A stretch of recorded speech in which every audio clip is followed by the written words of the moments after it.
Bom dia, me chamo Larissa Machado, faço o curso de nutrição e hoje eu vou apresentar o trabalho da disciplina de epidemiologia do professor Anderson, com o tema doenças antes e depois do SUS. Eu vou começar falando sobre a história do SUS, como eram as doenças, a saúde antes da criação do SUS. O sistema público de saúde atendia a quem contribuía para a previdência social.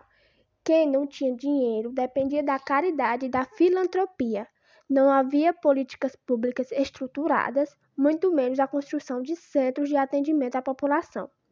Além disso, o acesso a tratamento e cuidados médicos dependia da classe social, ou seja, os mais pobres viviam em condições duras e de pouca sobrevivência. Antes do SUS, a saúde no Brasil era para poucos. Com isso, as pandemias que assolavam o mundo não eram combatidas, pois não tinham medidas para tratar as doenças. A saúde pública era liderada pelo Instituto Nacional de Assistência Médica e Previdência Social. Os mais vulneráveis conviviam com práticas de saúde como o curandeirismo, xamanismo e outras. A ligação entre as entidades religiosas e tratamentos de saúde é bastante forte e existe desde a colonização no Brasil.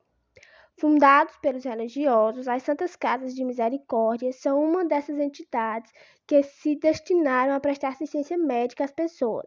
As Santas Casas foram, durante décadas, a única opção para quem não tinha dinheiro. Com a criação do SUS, no ano de 1988, foi criado por meio da Constituição Federal para proporcionar e garantir a saúde para todos, como dever do Estado, com o objetivo de pensar em um sistema público para solucionar os problemas encontrados no atendimento à população, defendendo o direito universal à saúde.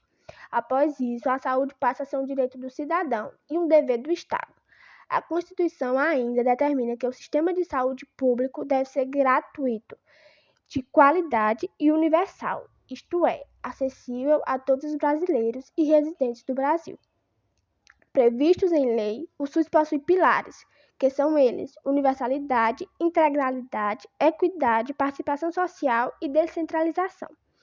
A partir disso, desde que o SUS foi criado, fornece para as pessoas a vacinação, transplantes, tratamentos, vigilância sanitária, vigilância epidemiológica, atenção básica, distribuição de medicamentos, banco de sangue e muito mais. Ele beneficia mais de 190 milhões de habitantes. Ao longo desses 30 anos, o SUS avançou historicamente, com medidas de investimento em pesquisa e desenvolvimento científico, tecnológico, de equipamentos e insumos estratégicos. A partir disso, eu separei algumas doenças para discutirmos sobre como se deu a doença no Brasil, as características dessa doença e que medidas foram tomadas antes e depois do SUS. A poliomielite. A primeira descrição de um surto de poliomielite no Brasil foi feita em 1911 e um segundo surto em 1917. Em 1971, é instituído o Plano Nacional de Controle da Poliomielite, PNCP, estratégia de vacinação em massa em um só dia. Em nível nacional, em 1974, o PNCP é incorporado ao PNI, Programa Nacional de Imunização, estabelecendo a vacinação de rotina com a vacina Sabin, em nível nacional, incluída no calendário infantil de vacinação. Em 75, é promulgada uma lei que estabelece normas técnicas e em relação ao controle da poliomielite, definindo a relação de laboratórios de saúde pública, com responsabilidade de diagnóstico da infecção pelo poliovírus, no sangue e fezes dos casos notificados. Em 89, são registrados os últimos casos de isolamento de poliovírus selvagem no estado de São Paulo e no Brasil. A partir de então, o Brasil reafirma seu compromisso em manter altas coberturas vacinais.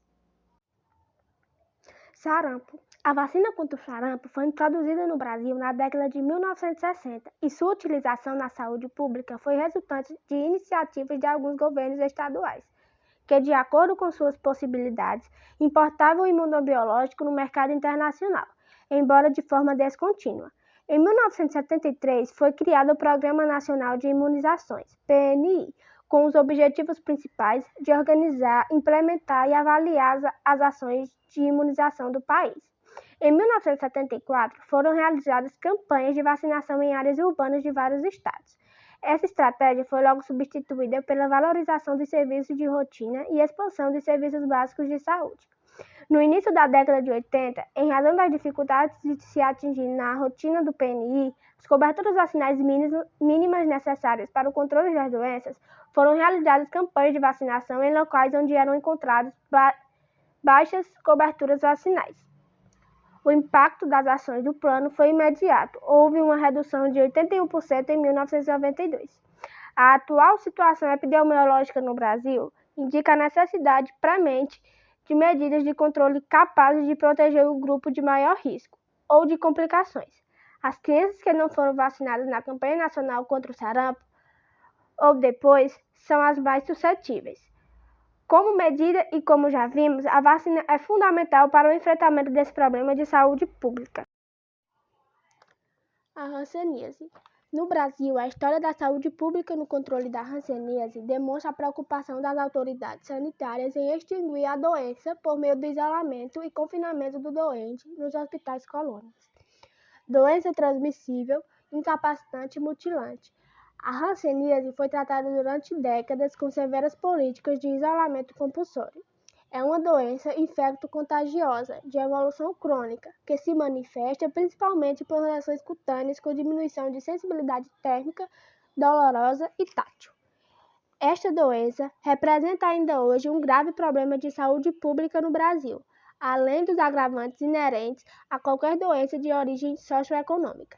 Ressalta-se a repercussão psicológica ocasionada pelas sequelas físicas da doença, contribuindo para a diminuição da autoestima e para a autossegregação do hanseniano. No Brasil, assim como em outros países no mundo, a hanseníase é uma doença presente nas crianças e na cultura popular. Os leigos atribuíam como causa da hanseníase a ingestão de certos alimentos, a partir de observações naqueles lugares em que a doença existia de forma endêmica. Assim, incriminava-se a carne de porco e o peão de Minas Gerais, o mel e outras frutas de outras localidades. A partir da década de 60, houve uma modificação nos métodos profiláticos e nas políticas de controle da hanseníase, baseada na descentralização do atendimento e aumento da cobertura populacional, tratamento ambulatorial com sulfona, controle de comunicantes e educação sanitária. No início da década de 80, a Organização Mundial da Saúde passou a recomendar a poliquioterapia, com esquema terapêutico apropriado a cada forma clínica da doença, para o controle e cura da hanseníase. Além dos medicamentos da PQT, medidas como diagnóstico precoce, vigilância dos comunicantes, prevenção e tratamento das incapacidades físicas e educação para a saúde fazem parte das políticas atuais. Este é o esquema vigente em todo o território nacional na atualidade, sendo que em Rio Grande do Sul a PQT foi implementada a partir de julho de 92. Malária. É incontestável o fato de que a estratégia de erradicação da malária, preconizada pela Organização Mundial da Saúde e adotada pelo Brasil a partir de 1965, baseada na ação intradomiciliar do DDT, contra os anofelinos transmissores e no uso de drogas antimaláricas para o esgotamento das fontes de infecção, foi capaz de eliminar a malária de extensas áreas do território brasileiro, onde uma parcela significativa da nossa população vivia sob o risco de contrair. Cerca de 40 milhões de brasileiros estiveram nessas áreas expostos a algum risco de contrair esta doença. Até 1979, quando tais áreas foram consideradas livres da transmissão autóctone da malária. Para erradicar a malária, o governo brasileiro criou em 1965, através de uma lei, a Campanha de Erradicação da Malária, CEM. A CEM tinha autonomia administrativa e financeira, quadro de pessoal e orçamentos próprios, eram organizadas dentro dos princípios rígidos da disciplina e hierarquia, e tinha capacidade técnica e operacional suficientes para executar verticalmente suas ações de cobertura integral das medidas de controle em todas as áreas maláricas do país. No Brasil, as decisões centralizadas situadas em níveis federais podem ter resolvido no passado grande parte do problema, quando ainda se dispunha de um serviço bem organizado e estruturado. Para ser absolutamente vertical, momento em que a cobertura populacional por serviços permanentes de saúde, estaduais e municipais, era ainda muito baixa e precária. Essa pode ser ainda a realidade em outros países, especialmente de dimensões menores do que o Brasil.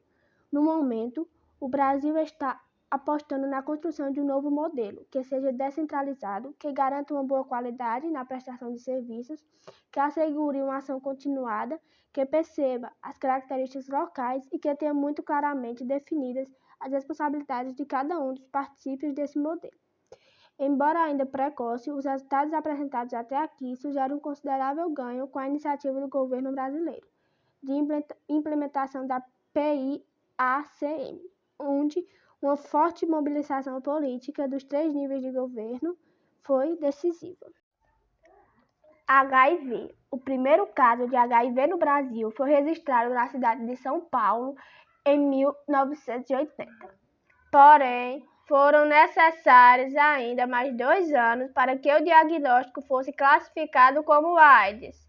Em 1983, foi quando noticiaram a primeira infecção entre mulheres no país, a contaminação de profissionais de saúde e também quando foram revelados relatos de transmissão heterossexual do vírus.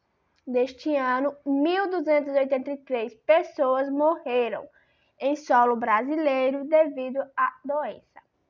Após o isolamento do vírus, 2 anos antes, por uma companhia francesa, em 1985, surgiu o primeiro teste sorológico para diagnóstico do HIV, baseado na detecção de anticorpos no organismo do portador e em bancos de sangue. Finalmente, em 1986, foi criado o Programa Nacional de DST e AIDS do Ministério da Saúde. Em 1988, com a promulgação da Constituição Federal, marcando a volta do regime democrático, foi criado o SUS. Infelizmente, também foi nesse ano que se registrou o primeiro caso entre a população indígena e o país já acumulava mais de 4.000 casos da doença. Em 1991, conquistamos outro marco histórico. O Ministério da Saúde deu início à distribuição gratuita de retrovirais para a rede pública. Após mais um ano de luta, os procedimentos necessários para o tratamento da doença foram inclusos na tabela do SUS. Foi também em 1992 que a combinação entre os medicamentos AZT e Videx tornou oficialmente o coquetel anti-AIDS. Em 97, houve a implementação da Rede Nacional de Laboratórios para o monitoramento de pacientes soropositivos em terapia antirretroviral no Brasil. Junto à virada do século, 5 companhias farmacêuticas decidiram reduzir o preço de remédios antirretrovirais que estavam sendo utilizados em países em desenvolvimento, condição a qual o Brasil enquadrava-se. Nessa época, a disparidade de casos entre gêneros era grande, sendo o dobro de casos registrados em homens. A partir dessa década, a mortalidade da doença diminuiu em 33%. Agradeço pela atenção e espero que tenham gostado.